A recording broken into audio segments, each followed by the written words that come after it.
All right.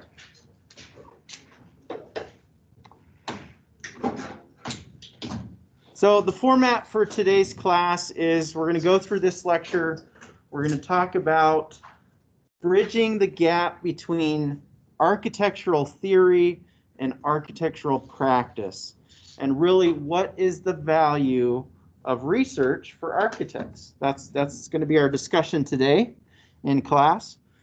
So you can see research spans the spectrum. It can range from neuroscience and looking at the brain and how architecture affects us on that level. We can do simulations.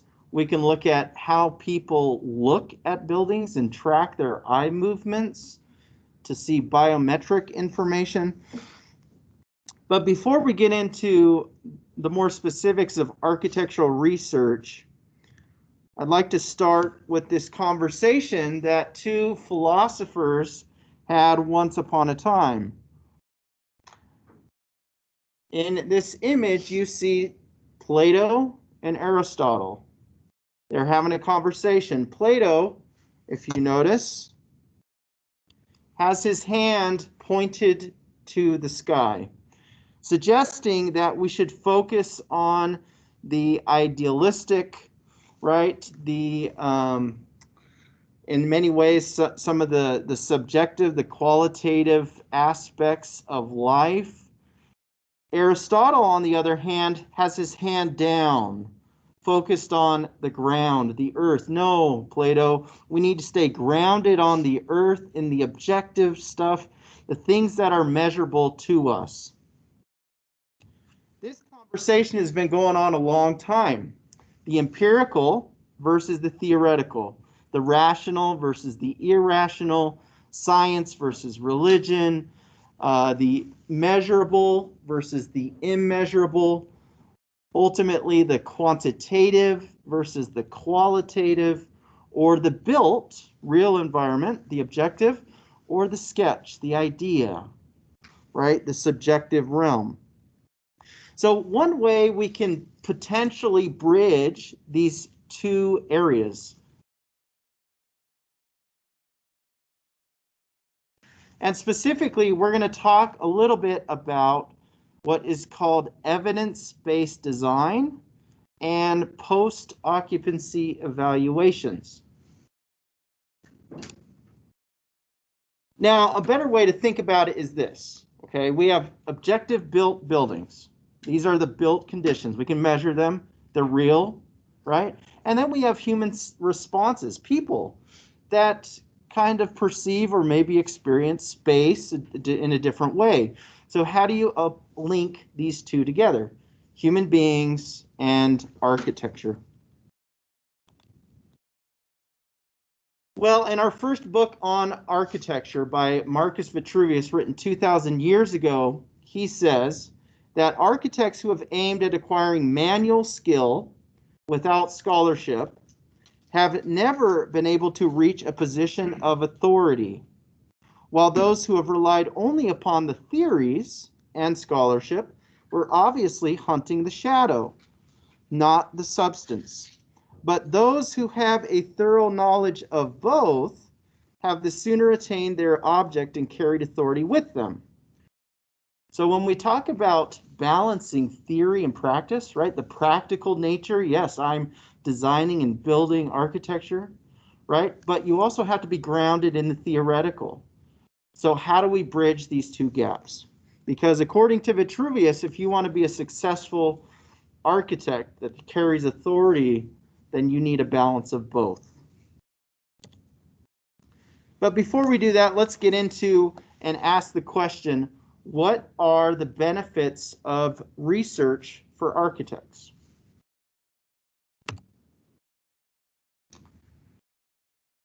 So here's a couple of statistics, and this is why the field of architecture needs a new business model and why architects are failing right now in the world.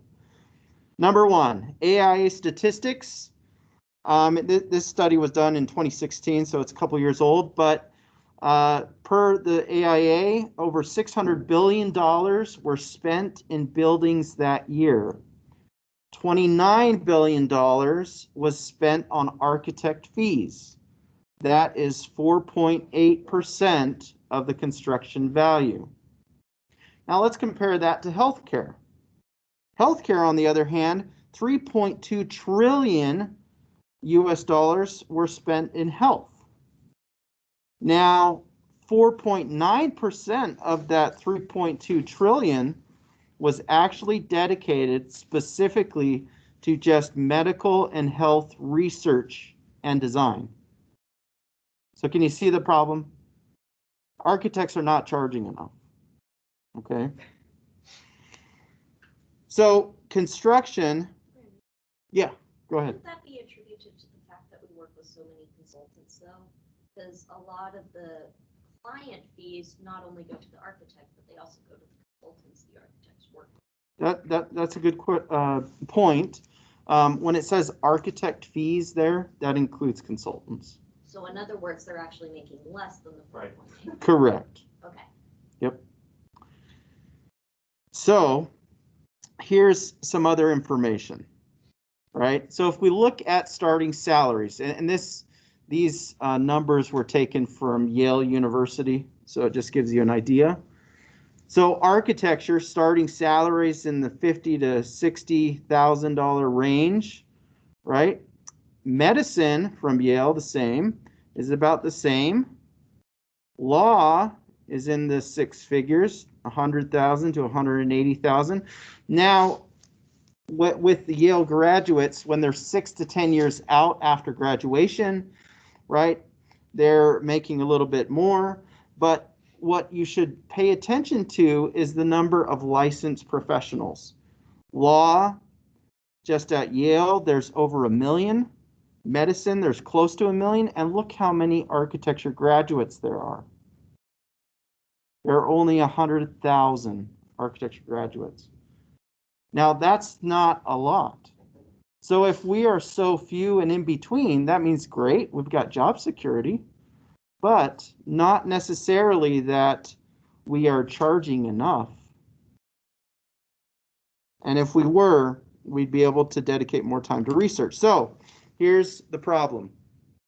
Architects are focused slowly on productivity and cost schedule conformance.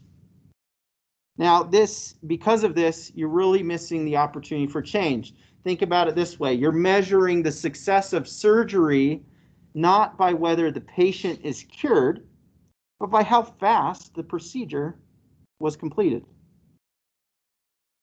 So what could be the solution? Perhaps architects need to shift the value propositions of practice from selling time to creating results for clients. So let's give a couple examples. So let's say we're focused on building performance objectives.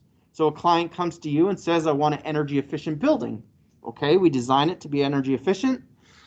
And if it does not perform, we, the architects, are held accountable, right? But if we can find a way to guarantee, yes, we can design you a building that will save you energy, it can reduce carbon emissions, it can have even maintenance cost optimization and things like that.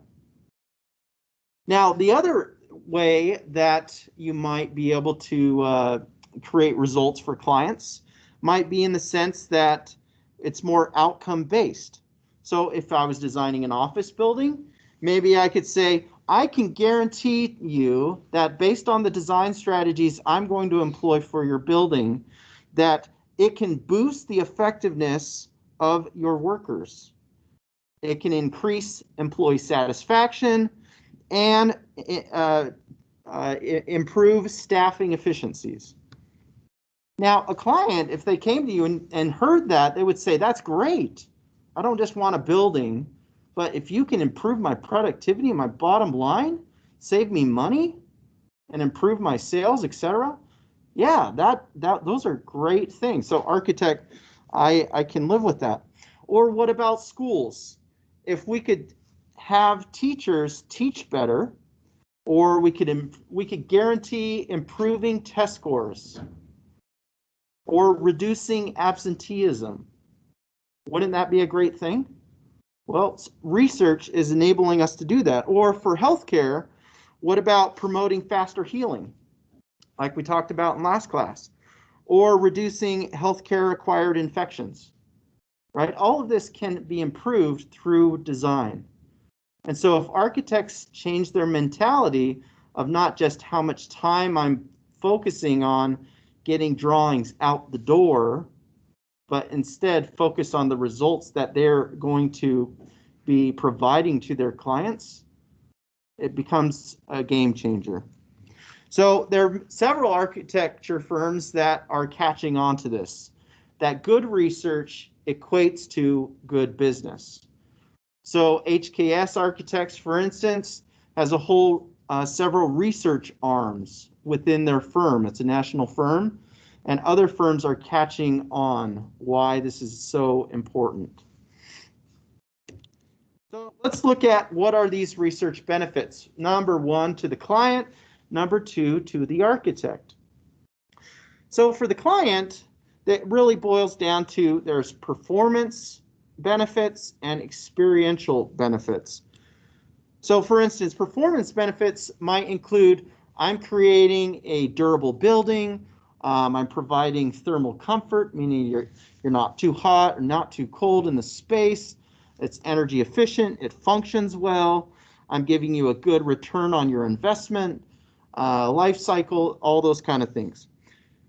Now, the other, on the experiential side, we might say, we're increasing user satisfaction. We're promoting well-being and health for the occupants of the building.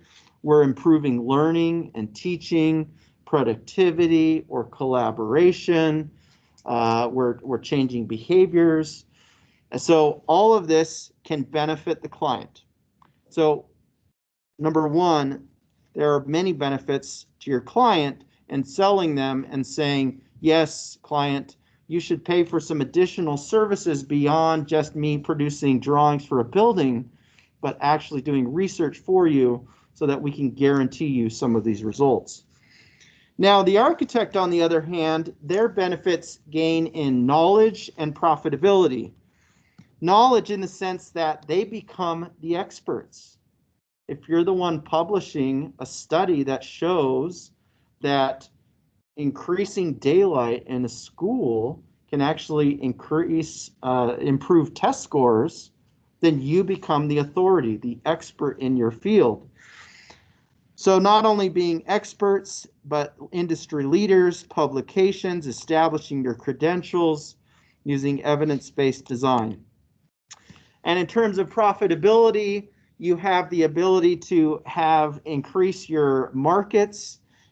You have repeat clients, repeat projects and return clients. You can use what are called post-occupancy as a general package. And it's an opportunity for additional sources of revenue, both pre-design and post-design. Well, that's all good and fine and dandy, but let's think about understanding research credibility. How do you know that something is trustworthy, right? Can you really rely on a study that just came out and said that now open office space is actually bad for productivity? Many architects have believed that creating open space that don't partition walls with separate offices that's good for collaboration, which yes, but it actually decreases productivity. New studies are coming to show. So when we think about any kind of research that's out there, there's two ways of identifying if it's credible or can we trust it. In practice, for architects, it focuses on applicability. Can I really apply this to my design problem? Now, when you're an academic in the university setting, on the other hand, it's really focused on the level of rigor or review that is taking place with an article, publication, and things like that.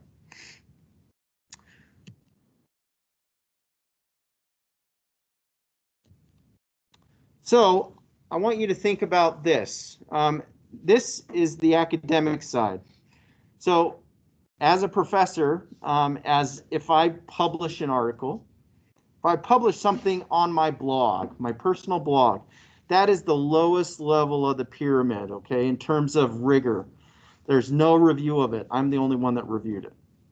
Now, let's say I have my friend here do a grammatical check for me. Okay, that's a very low level of structured review. Or what if I have a peer just read it and say, you know, is this valid? Am I making good arguments, etc.? Now, as it goes up to the top of the pyramid, we have what are called blind reviews or double blind reviews. And that is where some of your peers that do not know you will be reviewing your research article. So for instance, there's been instances when I submit something for like a conference, a presentation, and my paper, no one knows who I am. They take off my name off of the paper so they don't judge me. So that's a single level of blind review. And then on the other hand, I don't know who these people are that are reviewing it. So usually there's 2 to 3 people that will review it, and they're anonymous. And so we call this a double blind review. So this is kind of the tip top of the iceberg in terms of quality and rigor. So the peer review process really comes down to this, right? How do you know then if this peer review process is legitimate or not? And so we use the CARS acronym. We're looking for credibility, accuracy, reasonableness, and support. So under credibility, we want to see, does this author have credentials listed? Is their paper in well-edited English and grammar and spelling? Is there a positive, well-balanced tone? Is it relevant? Those kind of things. What about the accuracy? Is it succinct? Is it original? Was it recently published? Or is it considered a seminal article? What was the date of it? And then we look at the reasonableness. Was there any conflicts of interest? Is it reliable? Is the tone unbiased in the writing? And then what about the supporting data for it? Are there sources? Is there a well-balanced point of view, etc.? Now, all of this helps us understand, can we really trust this certain article that just came out claiming, right, that buildings can improve your health and well-being?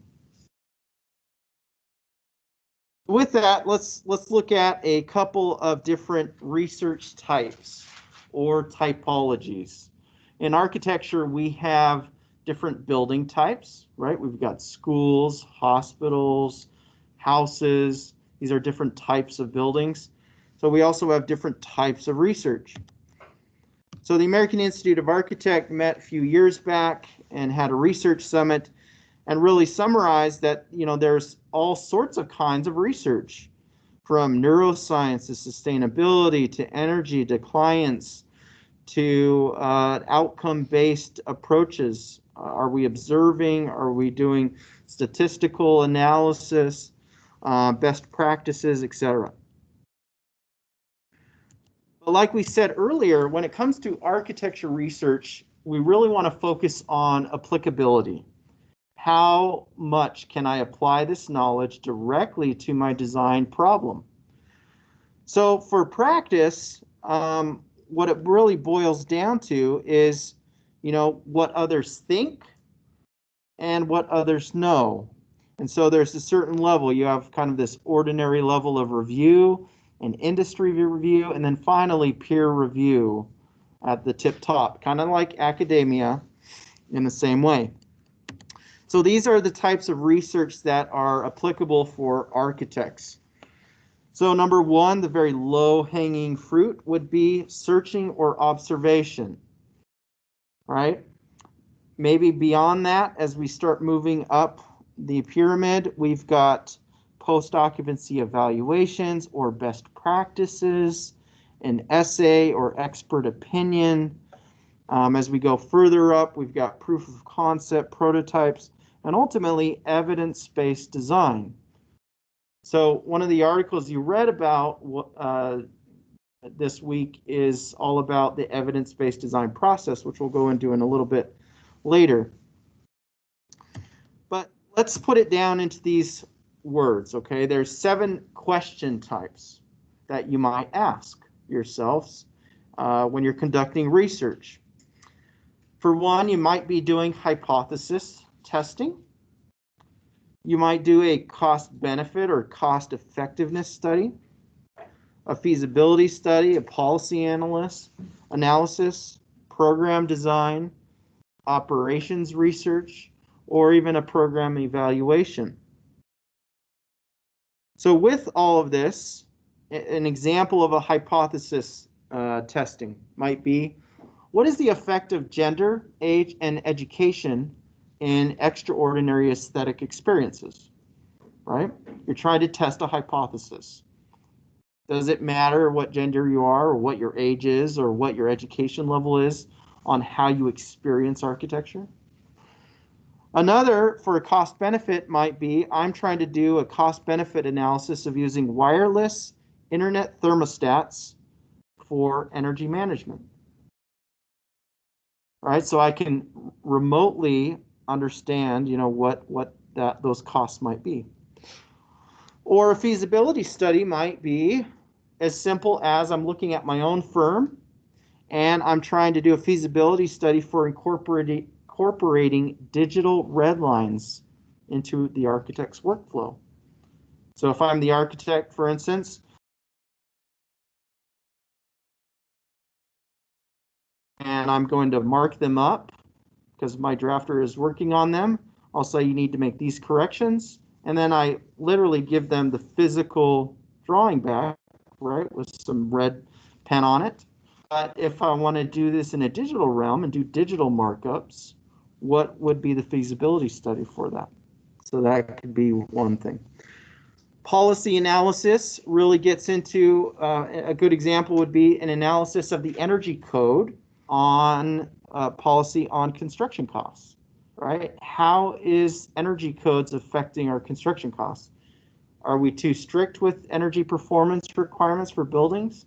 And how is that affecting costs? I might look at program design, meaning spaces, right? And I might look at, curatorial strategies in museums, meaning how I'm displaying the artifacts. So I could do an analysis of space requirements specifically for historical artifacts.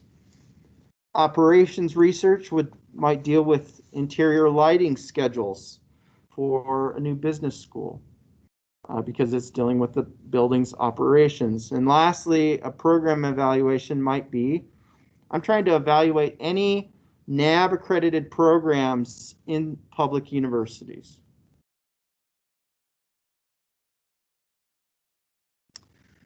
So with research methods, there are a couple of ways of going about this. We talked about these 2 realms, subjective, objective. So there's qualitative research methods and there's quantitative research methods. So the qualitative would be like me going out, and one of your assignments will require you to do this, to conduct observation of how people act in space. So one of your assignments is you're going to go to a public plaza, a mall, etc., and you're going to sit there for an hour and observe how people are moving through the space. How are they interacting with each other? What are they doing? So this is what we call phenomenology, where I'm observing the phenomenons of the built environment or behavior around us. Another way might be conducting interviews with someone.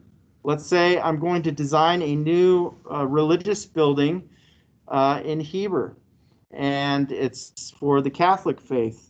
And I've never designed a religious building for Catholics, so I'm going to go and conduct interviews, right, with the priest, with the parishioners, and find out what is important for them in a new religious building, right? So this could be a method of conducting research.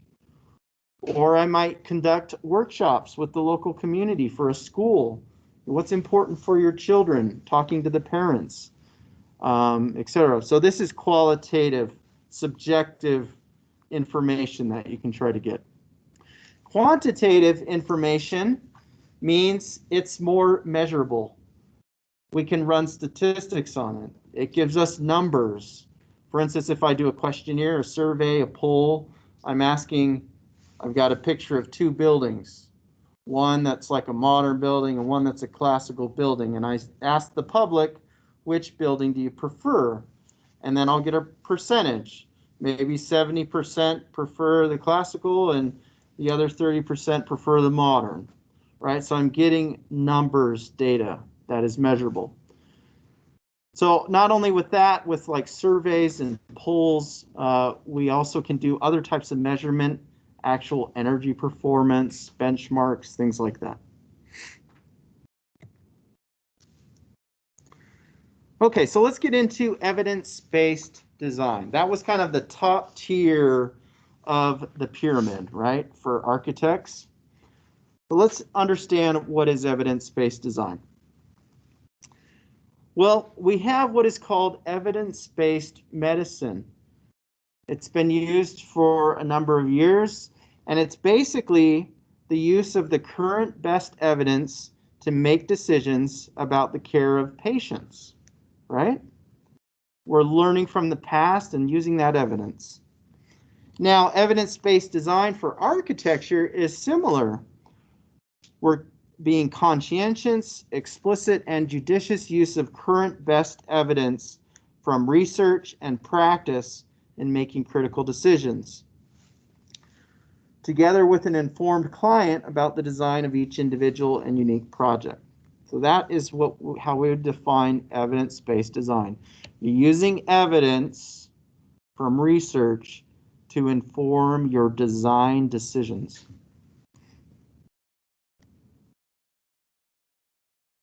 Now, the evidence-based approach, here's a good example. We heard about this early on. So there was a classic study in 1984 by Roger Ulrich. He concluded that one's views through a window might influence their recovery from surgery.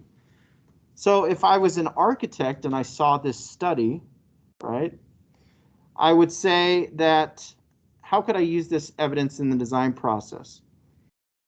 If I was designing a new hospital, I might carefully place the building in a certain way so that each patient window might have access and views to the natural environment versus looking at maybe a brick wall, right?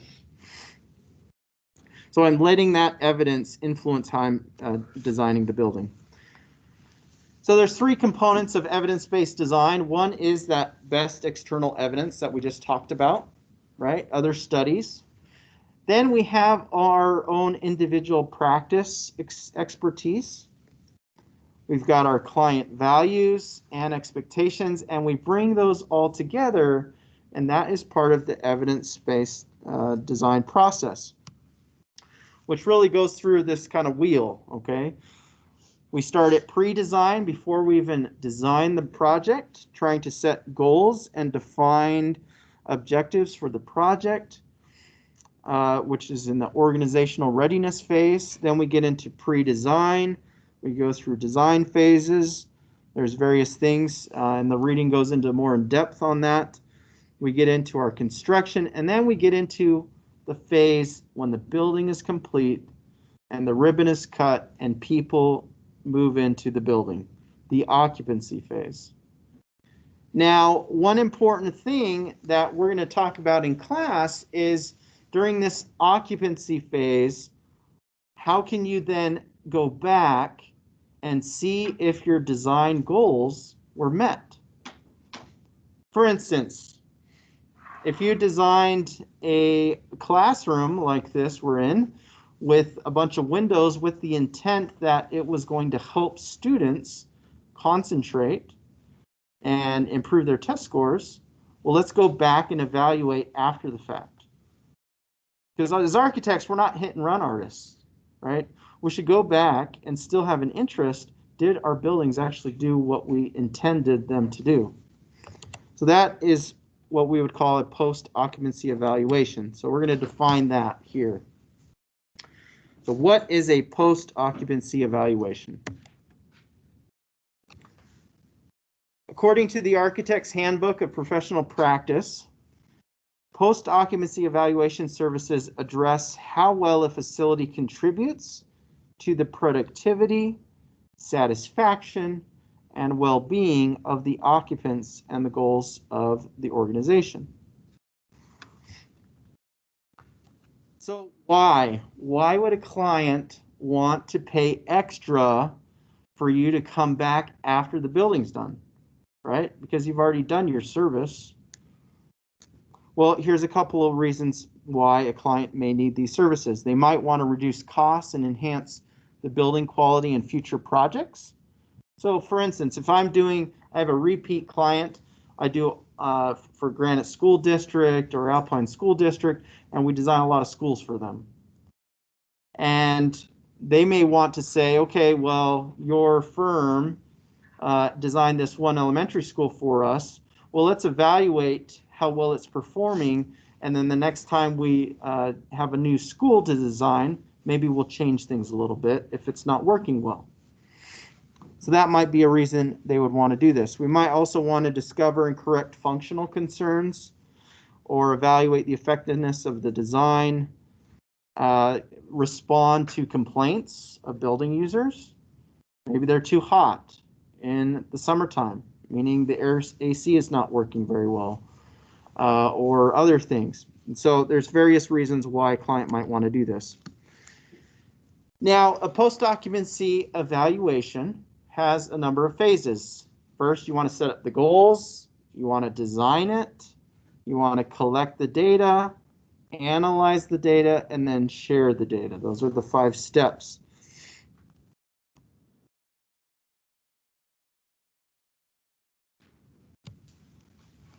So here are those 5 steps in a little bit more detail. So let's walk through them one by one. First is I want to understand the entry and initial data collection. So I want to document the history of the project. I want to gain support of people in the organization. Then number 2, I want to really design the research. I want to respond to what my initial goals were. I want to develop strategies. Who am I going to sample? For instance, if it's an elementary school, am I going to conduct surveys amongst the students or just the teachers? What about the administration or the janitorial staff? Depends on what you're trying to find out. So we've got to determine who I'm going to sample. I'm going to choose and develop various research methods, pre-test maybe, refine what my budget is. And then once I figure all that out, I design my survey. I'm going to go and actually collect the data. So if it was a questionnaire type survey, I would then go out and conduct the survey, collect all the information. I would then analyze the data once the survey is closed. I would look at the results on a basic level, probably, see what percentages are preferred amongst the questions and things like that. Visualize the data, and then finally really present the data to others. Because if you do these studies and you never share it, then it's no good. You just wasted hundreds of students' time and energy and resources if you never put the information out there. So there's 3 main types of these post-occupancy evaluations that you could conduct. One would be during the design or the construction process. One would be maybe after, more of a functional performance evaluation. Then lastly, maybe more of a technical performance evaluation. So there's certain periods of review. If you're trying to do one that's 3 to 6 months after the building's completed, right? This is more of an operational review. It's very surface level, indicative type of level of investigation. If I want to wait a whole year after the project's been completed, or a year and a half, this gets a little bit deeper. And then maybe 3 to 5 years after the project's completed, go back and see how it's working. I'm not going to go through each of these three post-occupancy types in a lot of detail, but this gives you a little bit of an idea of what one of these would be holistically. You could look at various things. Let's just say for design, for instance, the way in which the team developed and refined the design could include the space planning, the engineering, the financial management aspects. So you could go in and evaluate that specifically. Now, if I want to focus more on just the functional performance of the building, I might look at the space. What about the comfort? Is the lighting good? Temperature, ventilation? What about the energy costs or the aesthetics? Is it perceived as harmonious, neutral, iconic, bland? And then finally is that technical performance level, the durability of the materials, right? Usually after an architect finishes a project, they do their 1-year walkthrough with a contractor to see how things have held up. If they're failing within that 1 year, the contractor has to come in and replace them, right? So how is the durability? And this is where you would do this usually 3 to 5 years after the fact.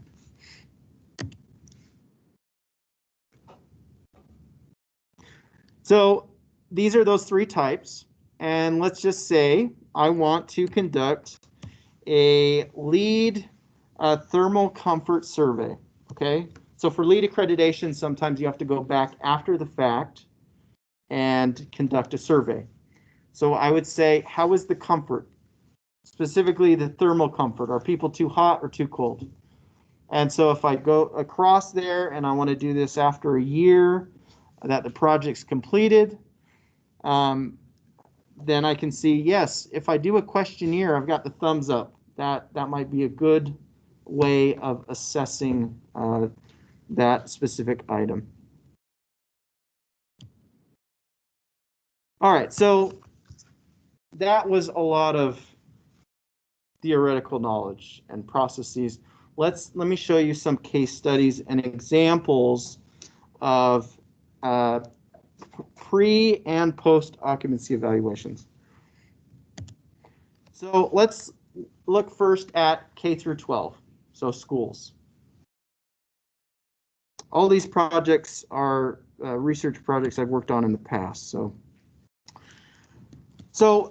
there's a school up north, Odyssey Elementary School. I was working at VCBO Architecture at the time. We created a survey that we wanted to identify a few things, but the general thing is that we created 70 questions, right? We had almost 200 people take the survey. This was conducted online.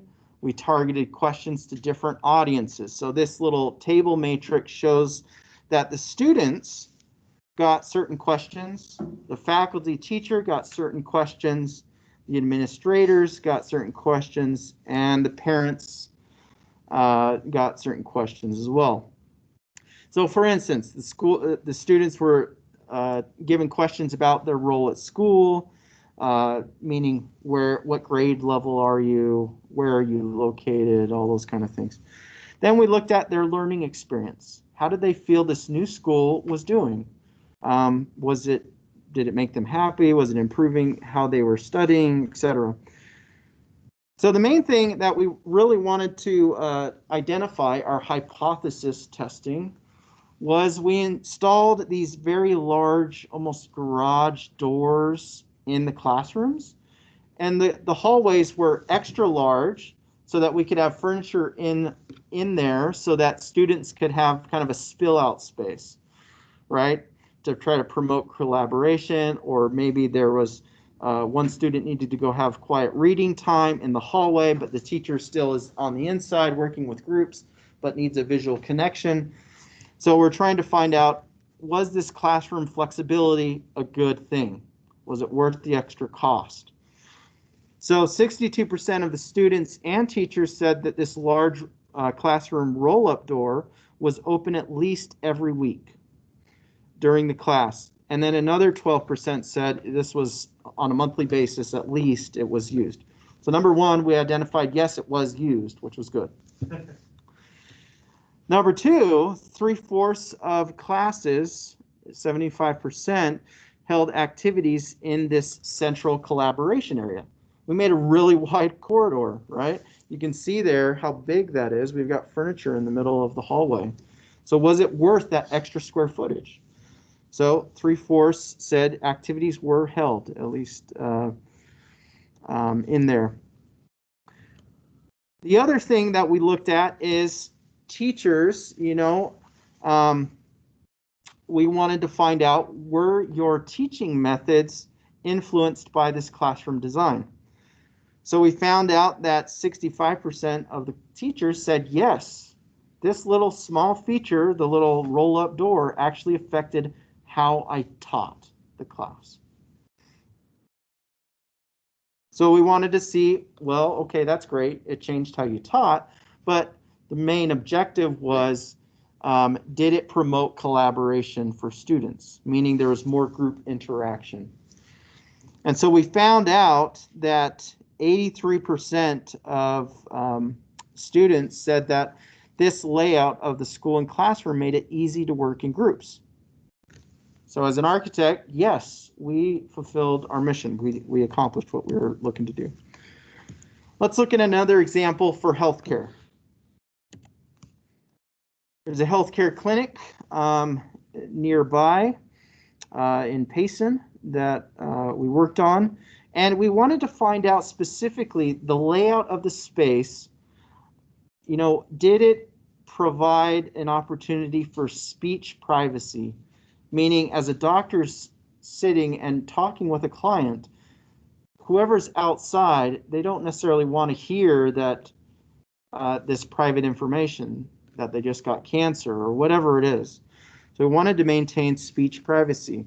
We also wanted to just assess the general satisfaction of the clinic. So here was the results of one of the questions.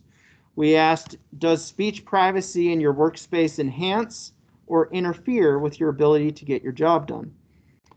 61% says it enhanced their ability to get their job done for the workers' side.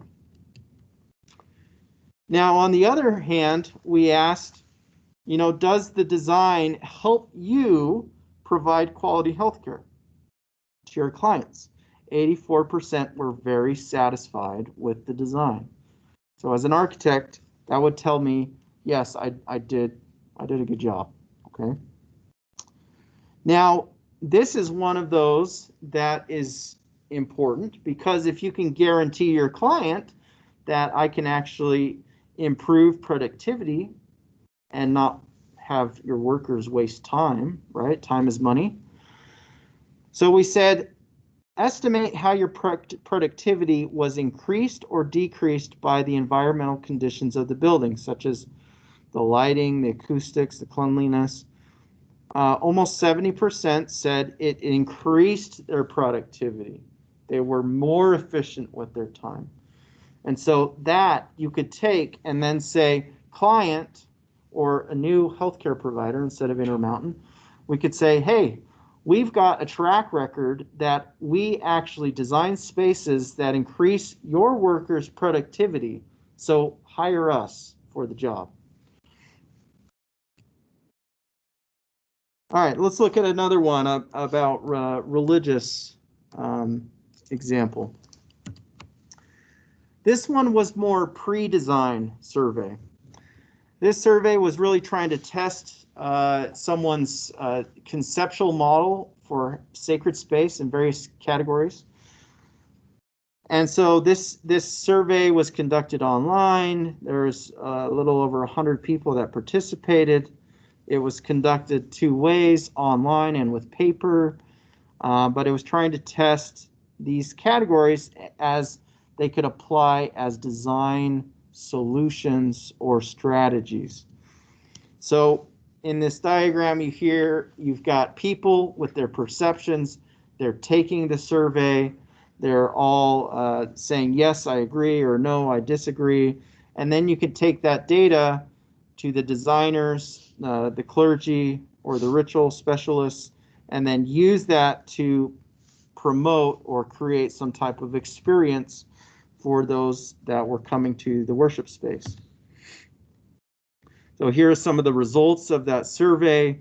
You can see the large orange ones means there's more agreement that these were important priorities. And so based on the top 10, you could say, as an architect, I want to take those now and I'm going to use those design concepts in the new design project for a new religious building. Now, another example was where you could take case study analysis. I want to study existing buildings, famous buildings, Pantheon, Chartres Cathedral, the chapel at Ronchamp, and I want people to go through and experience it and then tell me how was their experience. So this was another project where looking at how people actually experienced it. And in the end, we see that certain buildings produced different experiential qualities. The Pantheon gave a high level of joy, and its quality was sensual in nature and gave visitors peace. On the other hand, Chartres Cathedral gave visitors a high level of insight. They felt it was timeless, it was more analytical, but it was very emotional as well going into this project. And then Ronchamp, people found that it at least half said it was beautiful, it was personal, intimate experience. So really, in this sense, you're trying to link those two realms, like we talked about, the built conditions and the design elements to people's responses. And so this is another diagram just showing those relationships. But ultimately, when you conduct surveys or do any kind of research, you can also have open-ended questions, and you might ask yourself this qualitative stuff, like almost like an interview, right? What was it specifically that caused you to have this experience? Or how was it? Describe it to us. And so you can have the question that just says, was your experience exciting? Was your experience beautiful? Was your experience, did it cause you to be peaceful? Right? Yes, no type of thing.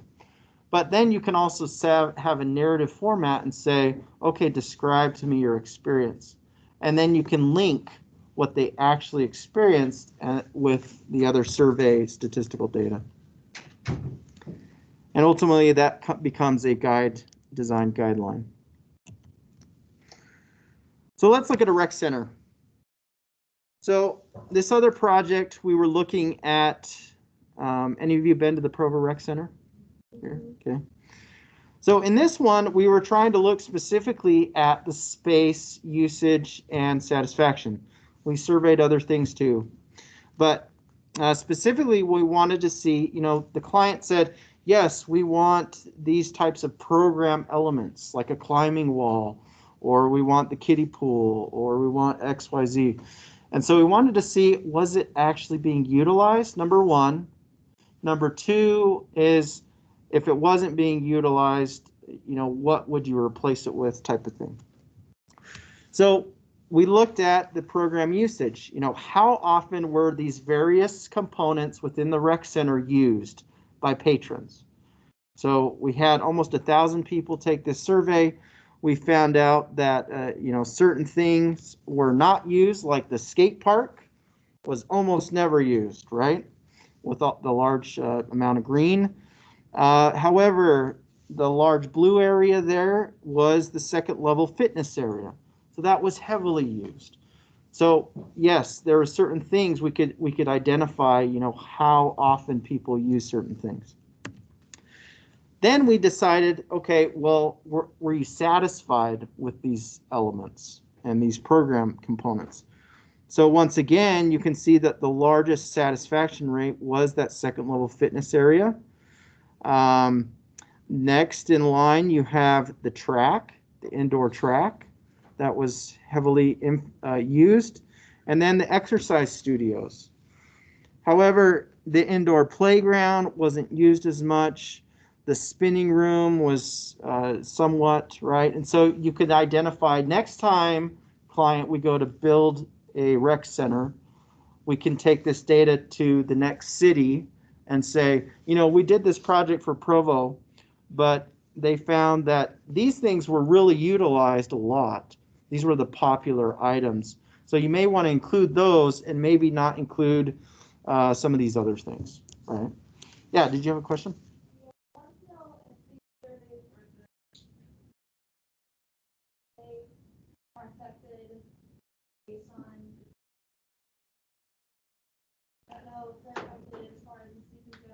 Mm-hmm. Yeah. When it comes to doing the reviews, you find that it's better to do that on, I don't know how you would. So that's a good point. So you're trying to understand some of the variables. Would the season influence someone's response, or the time of the year, et cetera? And yeah, all those do. And so when you're conducting a research project, you'll usually say, this is when the dates that it was conducted, from March to April or something like that. And you could say that in your bottom conclusions that maybe one of the limitations to this study, it was conducted in early spring, and so the outdoor pool wasn't being used, and so people may not have been thinking that I'm using the pools more or something like that. Yeah. So it does affect all that. All right, we've got just a couple more.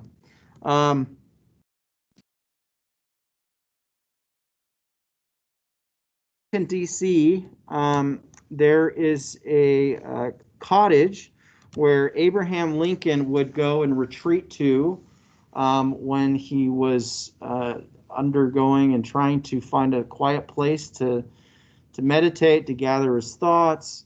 And now it is a museum. The museum is kept specifically, there's no ropes around anything. You can go and experience it as President Lincoln would have experienced it. And so it's a very kind of tactile environment instead of kind of most museums, right? Everything's roped off. You can't touch anything, experience it. And so this organization wanted to understand, you know, what was the outcomes of this experience in the museum. So in looking at this, we had close to 1,000 people take the survey, and we wanted to find out, number one, were they aware of their surroundings? Meaning, were they aware of the spatial, the materials, the architectural qualities of the place? And 84% said yes, they were very aware of the materials, of the light, of all those kind of things, right? Their awareness of their surroundings. Then we asked, well, what about this ambiance that is created here, the atmosphere, the mood? So were you aware of the sounds, the smells, the light, texture, other sensations of the place? 83% said yes, they were fully cognitively aware of this. So based on that, we asked the question, well, could this mobility, right, being able to freely move around the space, did that help your experience? So we asked the question, the fact that I could freely move around, touch, and sit on the furniture, did it add to your experience at President Lincoln's cottage? 93% said yes. This made the experience. So the fact that they were able to have this kind of very moving experience by being there in a place that had significance affected them, right? So we can affect people, and so that's one way that you could evaluate it.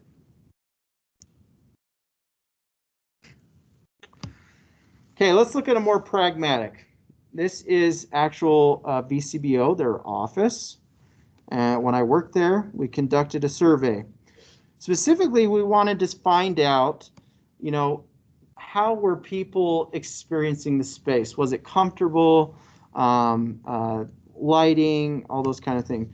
One thing in particular we wanted to dial in and find out was the acoustic quality of the architecture office. You know, was it allowing people to be productive, to have team interactions, to do those kind of things? So we conducted this survey, and one of the first things we were looking at was acoustic quality. So we asked the question, how satisfied are you with the noise level in your workspace? Everyone was about neutral, okay, with noise level. And so as we mapped it, though, onto the floor plan, different results came into being. And this is important if you're trying to pinpoint a spot in a building, because you take all the people's responses, you take the average, and then you can't really identify where the problems might be. Now, when you look at these diagrams and we see how people respond, were they satisfied with the noise level or dissatisfied? And you can see that right on the second floor there, right in the middle, there is that orangish color, 2.5. They were very dissatisfied with the noise level in the office space. Okay, well, why might that be? Well, the materials, it was wood floor, so it was very noisy. On the other hand, anywhere where it's kind of yellow or green, it was carpeted. And so the acoustic quality, the noise levels improved. The other question we asked specifically was about sound privacy. So we're trying to find out, you know, can you have a conversation without hearing your neighbors?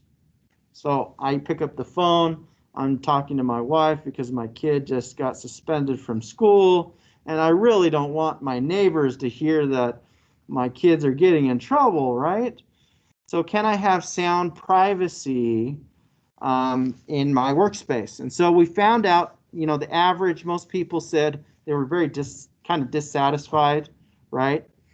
The people that were actually in the open workspace, like we were talking about earlier, were the ones that were dissatisfied. Those that had an enclosed personal office were pretty satisfied. They're kind of neutral, right? Which makes sense. You've got acoustic privacy around you. So the space was affecting how people were perceiving their sound privacy was. And so when we look once again at the floor plan, we can see that those on kind of the upper floors were a lot more satisfied with their sound privacy. Those that are in the middle on that upper floor in the red zone, one area is the stairwell, high traffic area, lots of people coming up and down, and so they felt that they didn't have a lot of sound privacy, right? Which makes sense. So then we look at, once again, open workspace versus enclosed, and we find out that this acoustic quality was actually affecting their job performance. So working in an open workspace interfered with their ability to get their job done. This is architects, right? That are supposed to be very open and collaborative and like noise, right? But in reality, that open office actually affected their productivity. Versus those that had an enclosed office were able to just focus and get the work done because of that acoustic quality. And so once again, showing many of those who have the principals, right, in the firm that had the enclosed offices, those are the ones that felt like they could get their job done. So in the end, we look at the results and then we make a recommendation. Maybe one way to solve this is you have a private phone room or a very small conference room where someone can go take that call and talk to the wife and say, yeah, my kid got suspended from school and I don't have to worry about my coworkers overhearing me, right? Or we deal with acoustic treatments in areas that were high traffic or a lot of workflow. So that being said, let's summarize. So what is the value of research for architects? Number one, you can strike a balance between theory and practice. It gives you authority and credibility. Number two, surveys, like the ones that we just looked at, can be a simple tool to get feedback during the design process or after occupancy. These findings from the surveys can then help us validate our actual design decisions. Sharing the results of this research then helps us become the experts in the field. It establishes us as knowledge leaders. And then lastly, when we evaluate the performance of our buildings, it can also lead to new revenue streams, right? And then ultimately bridging this gap between theory and practice is possible. So going back to that early quote we looked at, written 2,000 years ago, we can see how wise Vitruvius was, saying that the practical design has to be balanced with the theoretical, and how we can merge the two to take authority with us.